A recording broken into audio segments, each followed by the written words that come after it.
ఒకసారి హైదరాబాద్ లో యుగంధర్ అని తెలుసు కదా మీకు, డాక్టర్ యుగంధర్ సీనియర్ మాస్టర్. ఆయన ఒక క్లాస్ అరేంజ్ చేశారు. దానికి పత్రి గారు, రాఘరావు గారు కూడా వెళ్ళారు. ఒక ఆయన 14 ఏళ్ళు ధ్యానం చేసి కంటి చూపుతో మేకును ఉంచేయగలడట. అబ్బా, అన్ని అయిపోయి భోజనాలు దగ్గర వీళ్ళందరూ టేబుల్ దగ్గర కూర్చున్నారు. పత్రి సార్ యుగంధర్ని పిలిచి, ఏమయ్యా యుగంధరు, ఓ సెత్తెట్టి మేకును కొడితే ఒంగిపోయేదానికి 14 ఏళ్ళు కష్టపడాలా మేకును ఉంచడానికి? ఇన్నాళ్ళు జ్ఞానం మేకును ఉంచడానిక, జ్ఞానం పొందడానిక మేకును ఉంచడానిక? ఏది కరెక్ట్? ఆయన అందుకే మన అందరినీ మేకులు సోలాలు ఉంచేస్తావేమోనే జ్ఞానం నేర్చుకోండి అని పత్రి గారు మనకు నేర్పించేశారు.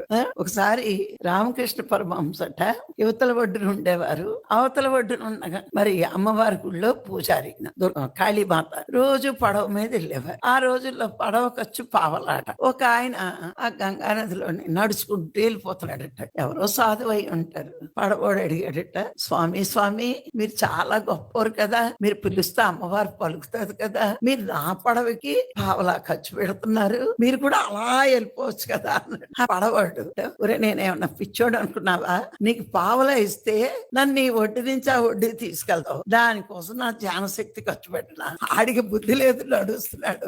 నాకు బుద్ధి ఉంది, నేను పడవే ఎక్కుతాను, అంతే కదా. పావలా ఆడి చేతిలో పెడితే ఒడ్డు నుంచి ఆ ఒడ్డుకి వెళ్తాడు. దానికి ఈ జ్ఞానశక్తి ఎందుకు ఖర్చు పెట్టుకుంటాడు?